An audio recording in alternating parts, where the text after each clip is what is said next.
Policemen and Lumads were locked in a commotion last July 23 at the UCCP Haran compound in Davao City. The cops tried to enter the compound, but the Lumads prevented them, leading to a clash that left several injured. Tensions eased when Davao Vice Mayor Paulo Duterte arrived and intervened. Authorities wanted the around 700 Lumads staying in Haran to return to their homes in Talaingod, Davao del Norte. Police add they were only carrying out an order from the DSWD. But none of the Lumads opted to go home. They say they fled their home villages for fear of the military presence there, whom they accused of harassment. Days before the clash in Haran, North Cotabato Representative Nancy Catamco tried to convince the Lumads to go home. But Catamco's words during the dialogue left the Lumads insulted. Dili kaya ni sa kundugan makita na ko ni mga bata diri ing ani ka baho ing ani ka kuan nila diri. Catamco insists she did not intend to offend anyone. The Lumads say they will not leave Haran until soldiers leave their home villages. The issue has caught the attention of the United Nations Special Rapporteur Chaloka Bayani, who urged the government to address the displacement of the Lumads and find a rapid and peaceful solution.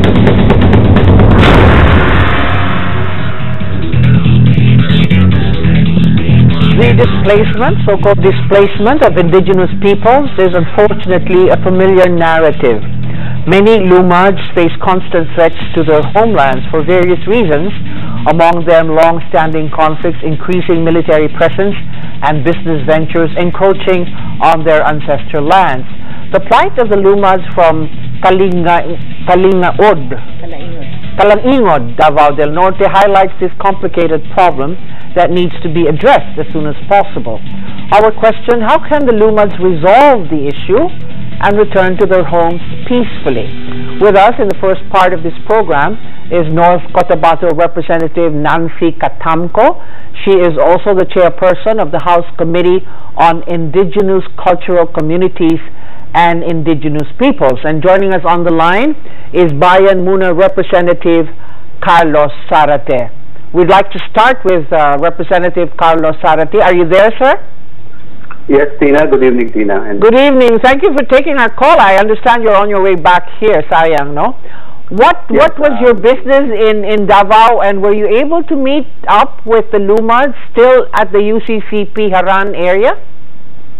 Yes, Tina. This afternoon, we have the relaunching of the Solidarity Action Group for the Indigenous Peoples and Peasants, or SAGIP, no?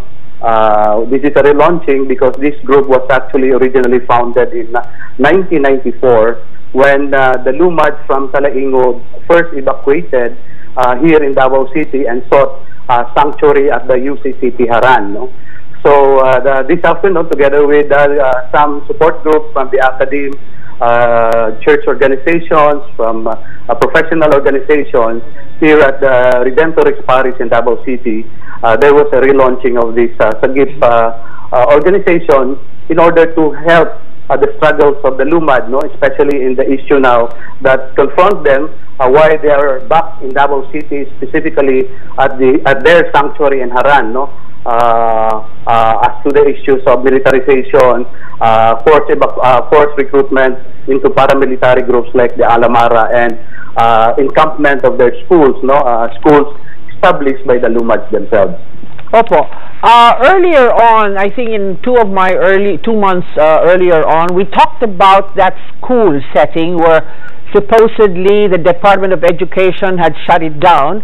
But on the day of the interview with Yusek Umali, he says it has been opened. Is this true? And what is ongoing now in that school that was shut down? That is true, Ms. Tina. Tama po yan, ano? Naibigay na po yung mga permits, no? Na pinakailangan ng mga eskwelahan ito. Ito yung mga eskwelahan ng salugpungan nagtatanong schools, no, na itinayo mismo ng mga Lumad na yung Mindanao Interfaith Services Foundation schools na itinayo naman ng mga religious groups, no. So naibigay na yung kanilang permit na pwede na silang mag-operate uli. The problem only is that they cannot yet go back, no, especially these Lumads who are now evacuating or who are now sanctuary at Haran, dahil nga hindi pa rin nare-resolve yung issues na nare-raise nila For example, as to the forced recruitment, no, sa paramilitary group or into the Alamara, Bagane, or Capgus, at yung harassment sa kanila, lalo na sa mga leaders nitong members ng organizations ng mga Lumad dito na nag-evacuate sa Davao. Sino po ang parang nagiging moderator nitong issue na ito to be able to resolve it peacefully? Yung UCCP through its bishop is claiming na this is a sanctuary for them because hindi sila makabalik. Merong bang mga tao dun sa loob ngayon na gustong bumalik na maaari yung tulungan na makabalik? Actually, Ms. Tina, yung gusto namang talagang umuwi ay nakakauwi sila. And this much was the findings of Dr. Chalo Caballani, no, the UN Special Rapporteur on internally displaced persons, no, during his engagement with the Lumads. In his exit statement, he said that those who want to go back to their communities, they are allowed naman to go back. No? The only problem is, when they go back to their communities, they will go back again to Haran dahil tuloy-tuloy naman yung harassment sa kanila.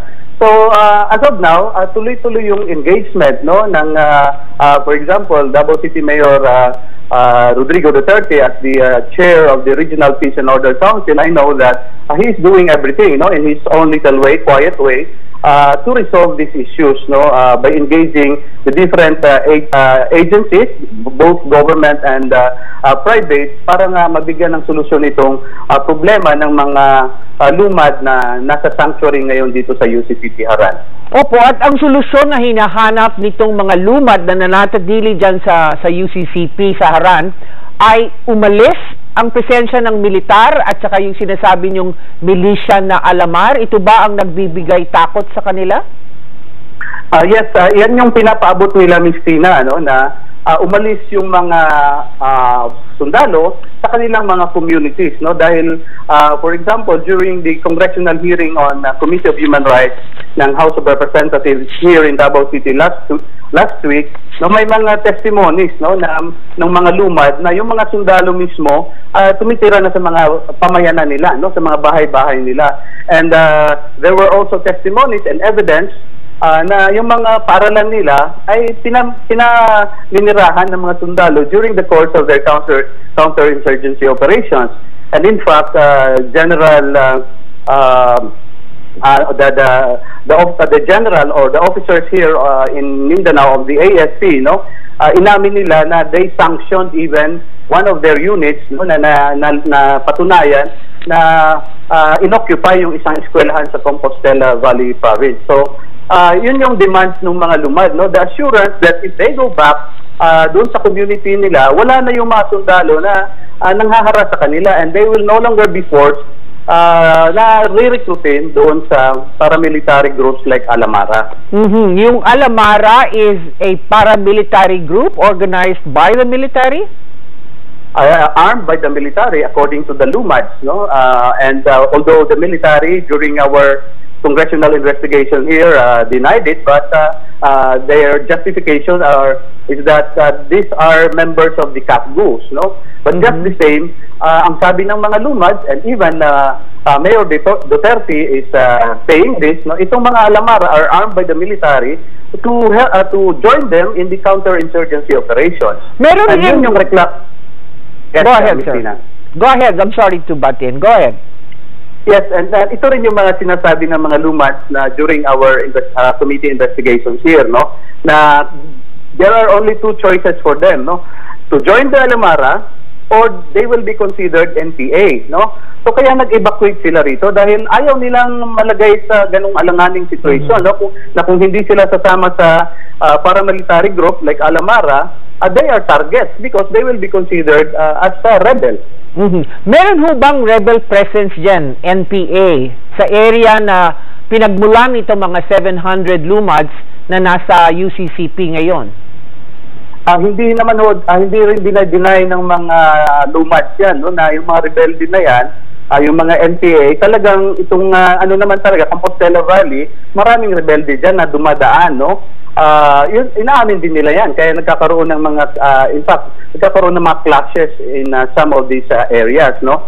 But ang sinasabi nitong mga Lumad dito, because they are organized group, no, na huwag silang, sila ang pagdidiskitahan, no, ng mga armed forces of the Philippines. And in fact, ginagawa silang parang human shield, no, dahil doon na tumitira sa kanilang mga communities, no? And the Committee on Human Rights of the House of Representatives has documents and affidavits to this effect na during the course of our investigation here. I have a letter here that was sent to me, addressed to Congresswoman who is here with me now in the studio, coming from Dinky Soliman, na magkakaroon na sila ng pagpupulong ng mga Lumads at saka ng gobyerno para maresolba ito peacefully, na makabalik itong mga Lumads na ito sa kanilang mga tahanan. Is this something that the Lumads who are with you in the UCCP excited about, or ito ba ay susuportahan ninyo as the Makabayan Bloc in the House para maresolba na ito at maghanap ng solusyon? We still have to look at it, Ms. Tina, no? But this is just what I can say, no? Kasi in the past naman, si Secretary Soliman din has been issuing statements na hindi totoong may mga evacuees, ginagamit lang yan sila, no? Echoing the line of the military, no? Without looking into the real issues, no? At ang sinasabi natin dito, real yan, andyan nag-evacuate sila. These are organized group. You can say whatever you wanna say about them, but nag-evacuate sila dahil takot na takot sila, no? At hindi mo pwedeng sabihin na mga these are traffic persons, no? Although sinasabi namin, tuloy-tuloy pa rin yung engagement, no? Para talaga makabalik sila, no? Mga religious groups, mga bishops and other organizations are helping para talagang mabigyan ng solusyon ito, no? Ang problema lang dito, Ms. Tina, ang lumalabas ngayon, instead of finding solutions to these issues, pinagtatampahan po ng kaso, no? Kahit na yung mga support groups, no? May isang madre na sinampahan ng kaso at for trafficking daw of persons, may dalawang pastor, and lately, even ako ay sinama na doon sa pinaila ng kaso ng serious illegal detention and child abuse, no? Although I was not in Davao when Congresswoman Katampo and the police raided Haran, no, para paalisin yung mga Lumad doon, no? But in that incident, sinabi na kasama ako doon at ako yung nagbabantay raw sa Haran, sa gate, kaya kasama ako sa serious illegal detention and several others, including former Bayan Muna Representative Joel Berador. Sir, yung issue po ng mga kababaihan at ng mga bata na naroroon sa loob, at yung mga saklolo, as I understand it, saklolo na hiningi ng mga kamag-anak dito, mga bata at mga kababaihan, na sila ay nandun sa loob, ay may tungkulin po ang gobyerno na tingnan ang kanilang kondisyon at tingnan kung anong tulong po. Kayo po ba ay bukas sa pamamaraan na ito na sila po ay tingnan at bigyan ng karapat-dapat na tulong, medical man yan o psychosocial, ang DSWD para po sila ay magkaroon ng mga kaliwanagan so anong nangyayari lalo na sa mga kabataan po, sir? Last question ko po yun. Yes, I think, Ms. Tina, bukas naman. In fact, I understand, no? Even the city government, regular na nagpapadala doon na medical team, no? To check on the situation of the Lumads, especially the women and children, no? Yun nga lang, ang sinasabi ko lang, Ms. Tina, no, na dapat palagi in consultation ito with the leaders of the Lumad, no? Dahil yun yung custombre nila. We cannot just impose on them, no, ano yung gusto natin. At ngayon, sa tingin ko nangyayari yan, at regular naman ng nagpapadala, no, ng city government ng mga tulong and even yung sinasabi nga nating check-up, lalong-lalo na sa ating mga kabataan at mga kababaihan, Ms. Tina. Thank you very much for your time, sir. Next time we should be in the studio talking to you. Maraming salamat po. Okay, we have in the studio now the object of the news items that I've been reading for several months now. Yes. Your effort in trying to go to this UCCP, this is the United Church of Christ of the Philippines, and it has been, from what I read, a venue for people, displaced people, and they take care of them. You decided on July 23, which is a few days before the SONA, to bring the DSWD and the police to the area to what? To rescue and to bring them back without talking to any one of them.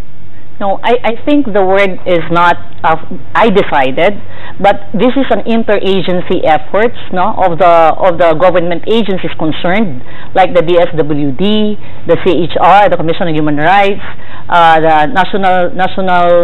the NCIP, National Commission on Indigenous Peoples. Then during the interagency meeting, we have also there the defense, the NBI. That means the defense, the military was there. No, the civil defense, no, the civil defense, the PNP, of course, and then we have also there the DOH, no? So it was an interagency effort. It was not me who decided. I was there because as part of my function as the chairperson of the Committee on Indigenous Peoples, I have an oversight function, no, the authority to call up the executive agencies concerned and to ask, ano bang ginawa ninyo? What happened, no? Kung alam natin na may mga backwits na nandyan ngayon sa Haran, ano bang ginawa ng DSWD? Na ang DSWD has the mandate over the backwits, at ano bang ginawa ng NCIP, no? As the National Commission on Indigenous Peoples.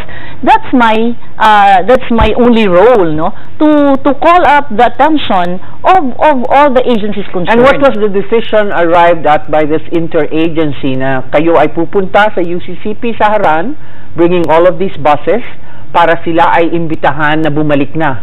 No, nagkaroon po kami ng three-day TWG meeting, no? And then technical working group meeting. Nagka-cluster. I was not involved in the cluster. Nagkaroon ngayon ng desisyon na now the lead agency who's going to rescue, ang merong mandato ay yung DSWD.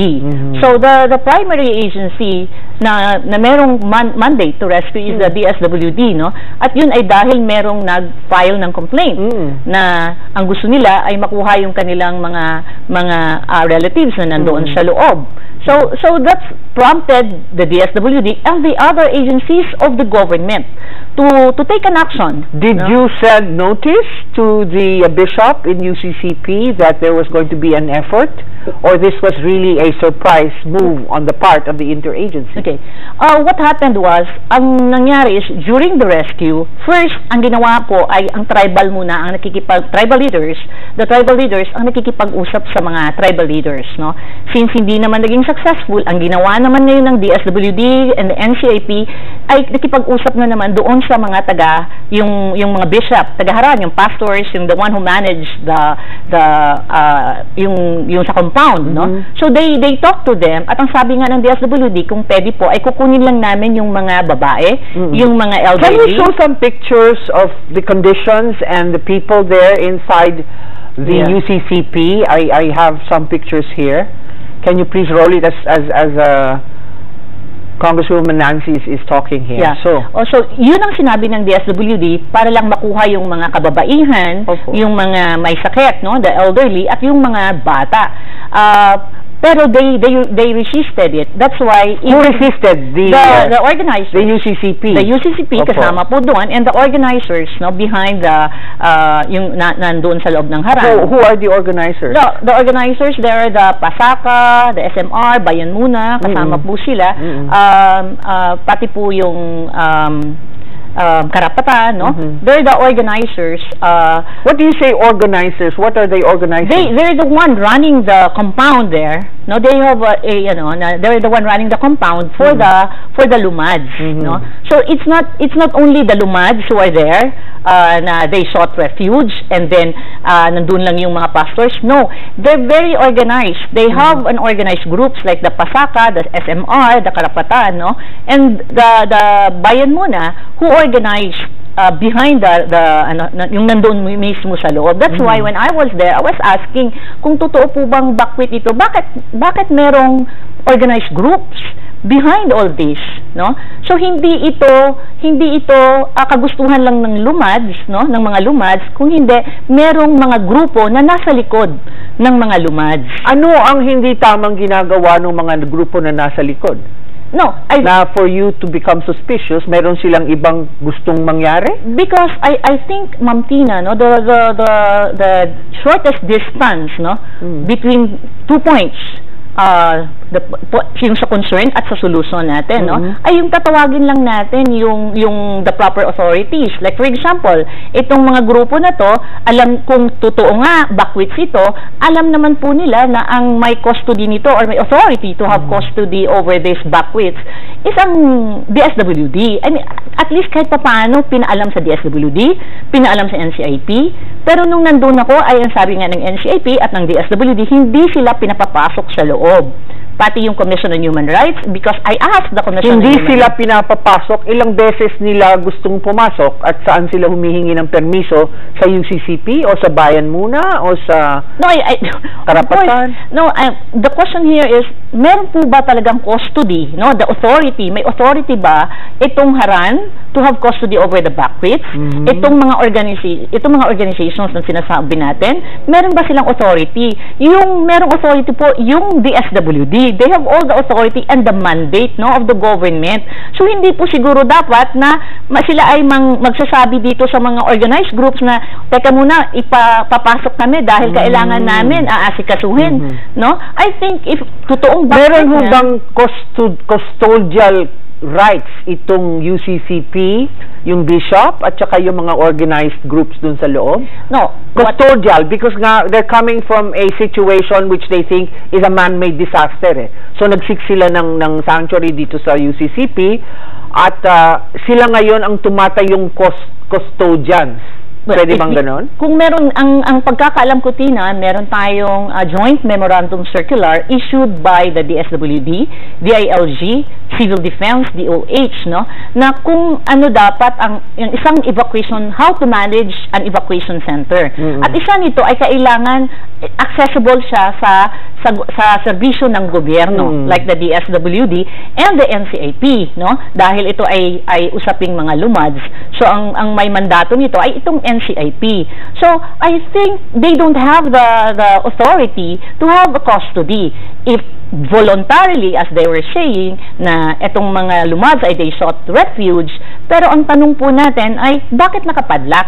Bakit the services of the government are prevented to na ito ay ma-access ng ating mga kapatid na Lumad inside Haran? That's the question. Pero ngayon nakakapasok na po sila at nakikita na nila yung kondisyon ng mga tao doon kung ito ay isang evacuation center na sumusunod sa patakaran ng isang evacuation center? Ang pagkakalam ko po, Ma'am Tina, ay during the time na yung operation ng rescue, that was July 23, that was the last time na nakapasok po yung ating mga DSWD at NCIP. I do not know with the city of Davao, no?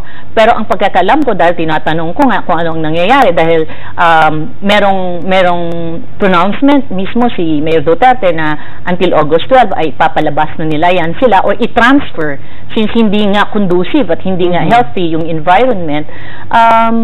Until now, ay nandun pa rin naman sila, no? Hindi pa rin sila na ipapalabas. And besides, ito lang gusto natin sabihin, kung meron man talagang issues, no? That's why we're saying, kung may issues po talaga, ay meron po tayong mga authorities, proper authorities, na dapat we have to file our complaint. For example, sinasabi natin may militarization and abuse, no, by anyone, like sinasabi po nila military, then ang pinakamabisa po nito ay hindi natin sila itago sa Haran, kung hindi, dalhin natin sa tamang ahensya na makasagot doon sa sinasabi nila, na like for example, CHR, Commission on Human Rights, meron naman tayo para to build up cases against those individuals, soldiers or whoever organizations who violated them, no? So ito lang naman yung pinakamabisa. Hindi natin ito dadalhin sa isang akusasyon at napapako tayo sa akusasyon na hindi natin susolusyonan. So ano ang nakikita niyong ginagawa ngayon ni Mayor Duterte na binansagang ka nga na hindi mo alam ang ginagawa mo at hindi mo naintindihan yung kultura I think mga indigenous peoples, no? So ano ang nakikita niyong role ng City of Davao kung sila man ay may direct role dito? Well, ang role ng DSWD lokal o national at ang role ng UCCP mismo at ang mga tribal leaders. Paano niyo sila nakikitang dapat mag-usap-usap at ano ang unang gawin nila? Yeah. That's why, Tina, no, ito mismo filed a resolution for the investigation on this matter. Kasama po dito yung human rights, kasama yung justice, kasama yung children and general welfare, kasama na rin dito yung local governments, committee and local governments. Kasi tingnan natin, ano bang ginagawa ng mga local government units, no? Na bakit hinahayaan na yung kanilang mga constituents ay umaabot siya or nakarating dyan sa Haran without them knowing it. No? Kasi nakausap ko sila, ang sabi nga nila, hindi namin ito alam, ma'am, na napunta na pala sila dyan kung hindi namin nabasa na at naririnig na So, sa kanila, ibig sabihin, kasi nga, ang sinasabi nga kanina ay may militarisasyon at gulo sa kanilang komunidad. Ang tanong natin, bakit hindi lahat ang community ang nag-evacuate?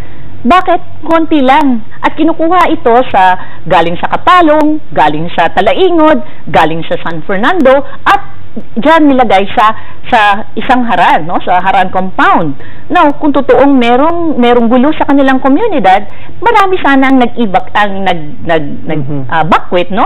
At imposibleng hindi ito malalaman ng mga mismong mayor sa kanilang lugar, like mayor ng Talaingod, mayor ng Kapalong, at mayor ng San Fernando. So, anong sinasabi niyo po na ito ay voluntaryong sumama under the invitation or the persuasive powers of the UCCP and these organized groups? No. Well, according to the reports, no, and we have affidavits na they were being deceived, no? They were being deceived. At sinabihan sila na pupunta sa Davao at dahil magbigay ng pera si Manny Pacquiao, makipagkita nga si Mayor Duterte at si Presidente, no, si Pinoy, makipagkita. At ang sabi nga nila ay magkaroon ng dialogue with NCIP in 3 days time lang daw, no? In 3 days time. So ito ay sworn affidavits ng kasama ni Lito Lundia kasi merong nagpakamatay. Si Lito Lundia yung nagpakamatay doon sa loob mismo ng Haran kasi nga napasama siya doon sa 23 na pumunta noong February ata, no? Pumunta doon dahil sabi nga nila 3 days lang. Now yung asawa nga, ang sabi nga ng asawa, ang sabi ni Lito Lundia, 3 days lang silang magkaroon ng dialogue. Pero umabot na ng how many days, no? February 23 na, kinonfiscate pa, no? This is according to the sworn statements yung mga kasama mismo ni Lito Lundia, ay kinonfiscate pa yung cellphone ni Lito Lundia. And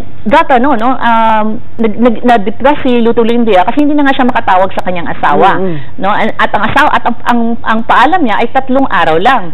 So ang tagal na niya. So kaya nagpakamatay siya mismo sa loob ng Haran, no? And sabi nga nung mga kasama niya, no, sa sworn statements nila, sa affidavits nila, kung hindi siguro namatay si Lito Lundia, hindi kami makalabas doon sa loob ng Haran. So doon sa original na pumasok na sinabi mo ay sa iba't ibang lugar na nanggaling, ilan na ang nakalabas o nakalalabas bila at nakakalabas ba sila at their free will at bumabalik rin sila? Ang nalalaman natin, yung 23 na kasama ni Lito Lundia na nakalabas, yung nagbigay ng sworn statements, may 4 na nagbigay ng sworn statements, affidavits, yung 3 ay inabduct ngayon, no, ng mga NPAs, yung isa bago lang nila na pakawalan dahil matanda na. So ang iba ay nandoon ngayon, no, sa kanila. Pero nabalitaan ko nagpakamatay rin ng asawa ni Lito? Yeah. After the death of Lito Lundia, February 23, inuwi siya doon sa kanilang bahay. Yung asawa niya, no, na si Tata, after how many months, mga May 14, nagpakamatay na rin yung asawa. So, meron pong 4 na naiwan na mga anak. Now, itong sasabihin ko sa Tina, kung totoong nag-backquit, itong si Lito Lundia, kasi nga natakot siya dahil may militarization or ano yung sinasabi nila, no, as claimed by these groups, bakit naiwan si Tata na nandoon sa bahay nila, no? At hindi sumama sa kay Lito Lundia kasama ang mga anak na nagbakwits. Bakit si Lito Lundia lang? Because they were being deceived, no? Niloko sila, na sinabihan sila na meron lang dialogue for 3 days at bibigyan kayo ng 5,000 pesos. Ang daming kwento po nitong ang dami po talagang kwento na sana kwento na ito na kailangan natin ipalabas at maikwento man lang sa inyo. At sundan nyo yung mga nangyayari. No? We will pause for a break. You can join this discussion. You can join this discussion on our question of the day. How can the Lumads, these are indigenous peoples, resolve this issue and return to their homes peacefully? And you can send us your comments through ANC Alerts on Twitter or through our Facebook page, ANC Talkback. Stay with us, please.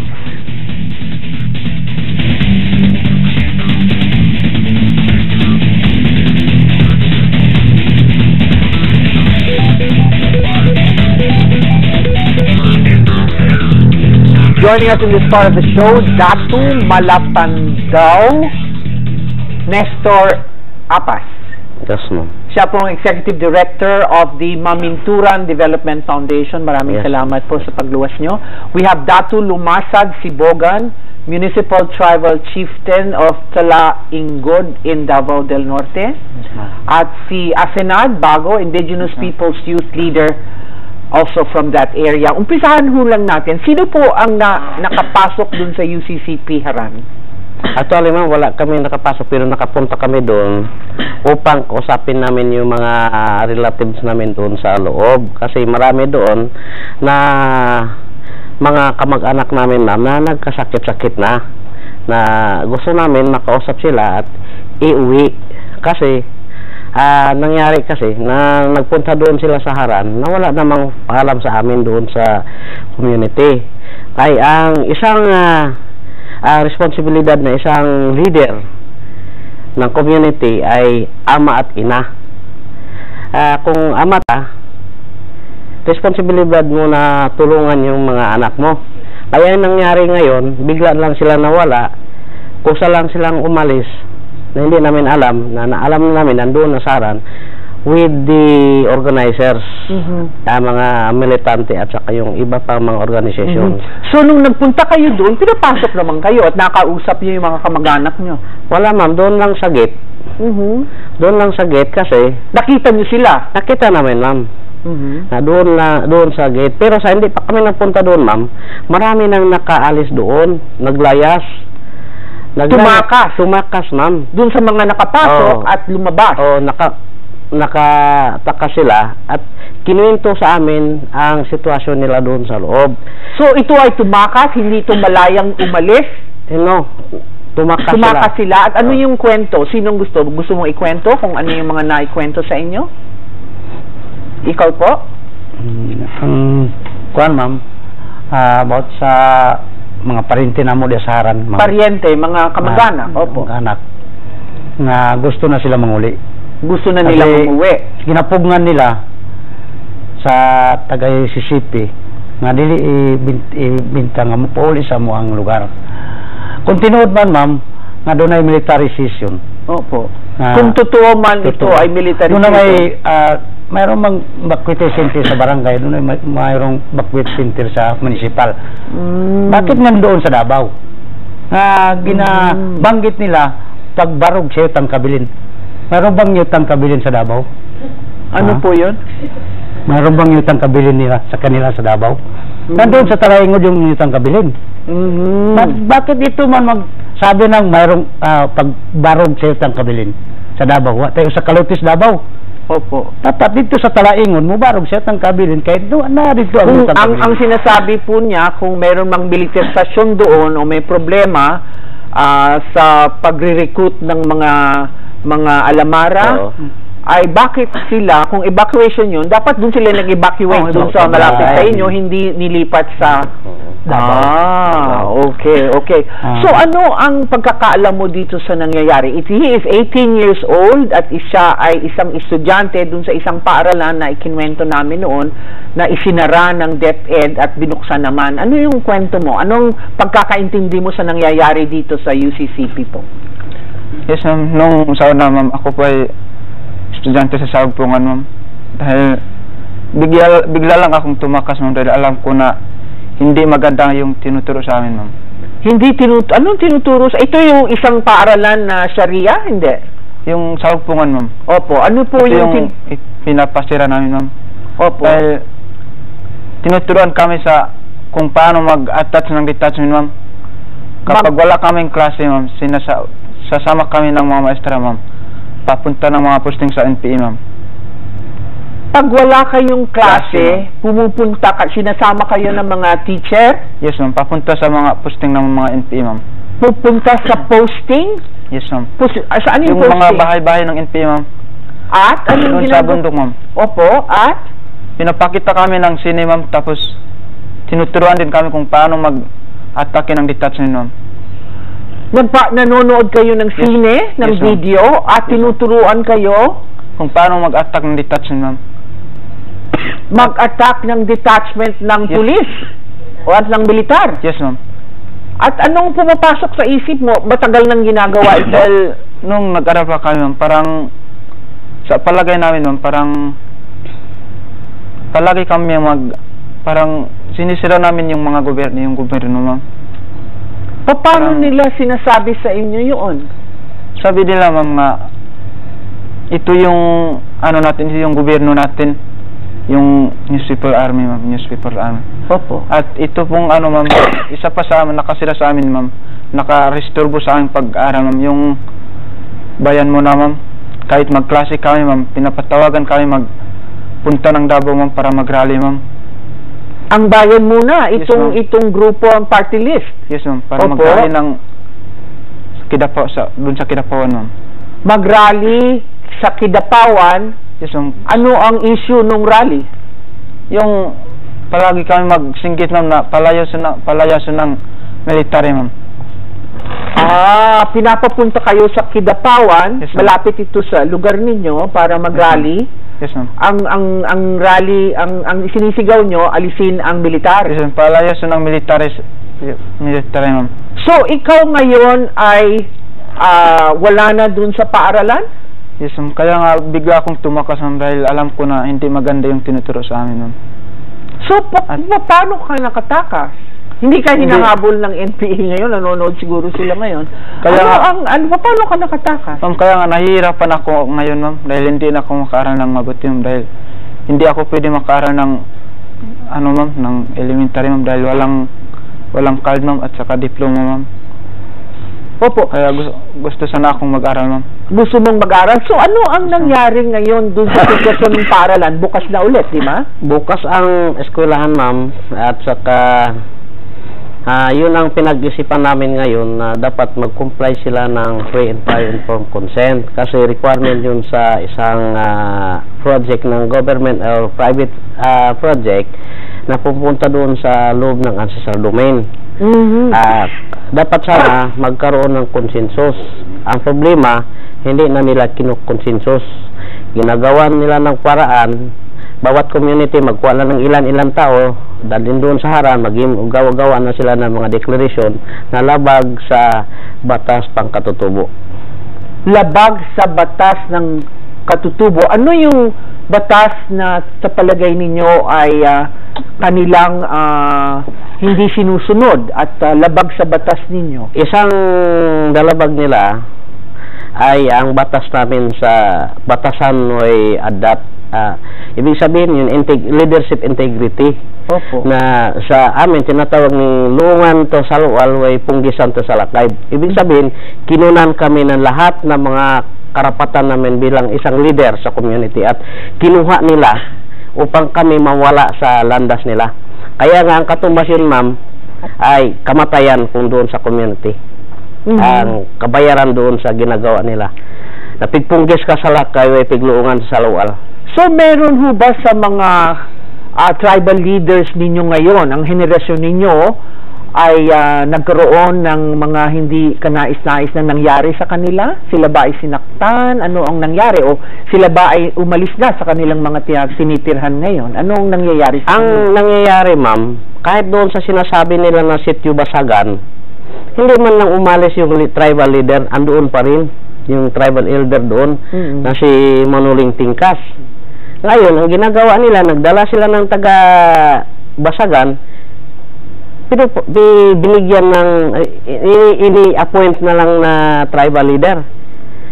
Sa Tugo Way Bagti, na doon sa customary law namin, ma'am, yung proseso sa halal ng isang leader is hereditary. Dapat magkasunod yan. Kung buhay pa ang tatay mo, yung anak hindi pa pwede, o kapatid mo. Kasi buhay pa ang leader. Ngayon, si Manunay Tingkas, buhay na buhay, andun ngayon sa sitio Basagan. Kung pupunta ka sa may Haran ngayon, mayroon ng dato doon na nagtayo, bilang dato ng Haran. Dato na siya, na walang dumaang proseso. Walang dumaang proseso. At hindi siya hindi niya na-inherit. Hindi. Oy, oo. Katulad nito, ma'am. Opo. Sa sityo na Silaban, ang dato doon ay si Dato Pugsing Bubunan. Ngayon, mayroong silang tinatawag na dato na si Dato Kailo. Dato Kailo is parang ano lang doon, utusan lang ni Dato Bubunan, pero ngayon nagiging dato na doon. Sino ang gumagawa nito at para sa anong intensyon?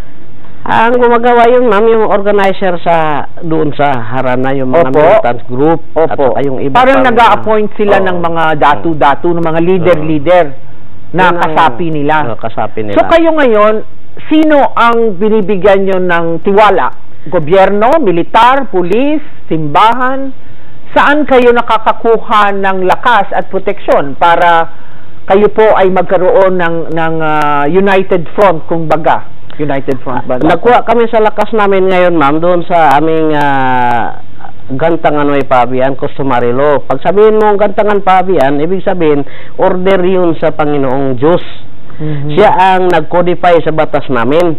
Kaya nga, dahil doon, nagkaroon na naman ang IFRA law, naniniwala kami na ang gobyerno ng Pilipinas, yun lang ang tanging gobyerno na dapat naming sundin kasi binigyan kami ng Indigenous Peoples Right Act of 1997. So doon ang gagaling ng lakas ninyo.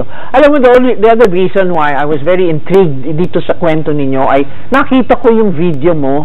Yes, ma'am. Kumakanta ka ng Lupang Hinirang, yes, ma'am, sa tono ng Lupang Hinirang, pero iba ang titik. Yes, ma'am. Ito yung tinuturo sa akin, ma'am. Sabi nila na ito yung Lupang Hinirang dito sa atin. Ano ang letra ng Lupang Hinirang? Pwede mong kantahin? Yes, ma'am. Paano ninyo kinakanta itong Lupang Hinirang sa inyong paaralan? Kinakanta namin to kapag magpunta kami sa posting, ma'am, dahil sa posting. Sa mga NPA, ma'am. So ano yung pwede kang kumanta? Yes, ma'am. Paano? Sige na. Bayang mahiwaga sa malayong silangan, alab ng puso sa dibdib mo'y buhay, lupang sinira, bayan ng magigiting, alab ng puso sa dibdib mo'y apo. Sana yun at lungsod itinatag makabayang pamahalaan, may tilamsik ang dugo at awit sa paglayang minamahal. Ang pula ng watawat mo'y tagumpa, may nagniningning, ang karit at kamauni ay hinding magdidilim. Laya ay langit, kalwalhatit at pagsinta, buhay ay lupa sa piling mo. Sana yun at lungsod itinatag makabayang pamahalaan, may tilamsik ang dugo at awit sa paglayang minamahal. Okay, sandali lamang, no? I will stop you there. Naiintindihan mo ang kaibahan nitong mga titik na ito dun sa titik na nakagawi ang mong kantahin na Lupang Hinirang? Yes, ano ang naiintindihan mo? Parang tulad yung tono, ma'am. Opo. Tapos iba yung titik, yung words. Yes, ma'am. Oo. At ano yung sinasabi nung pagkakaintindi mo dun sa words na parang ano dun sa NPM, parang ito yung parang bandera, ito yung justice naman. Justice, oo. So, maaari natin siguro, makikita naman ito, no? Nakita ko nga ito at sana I could play it, but naawit mo naman. So, maraming salamat po. Sana nagkaroon ng pagkakataon ng mga nakararami para maintindihan because ang tagal-tagal nito na nababasa ko at iniintay ko nga yung Senate hearing ni Senator Miriam Defensor Santiago kung matutuloy man yun o yung mga iba't ibang mga interesadong marinig sa mga kwento ninyo. That's all the time we have. In case you missed today's episode, watch it in full on iwanttv.com.ph or tfc.tv. Talk to us again next week on Talkback.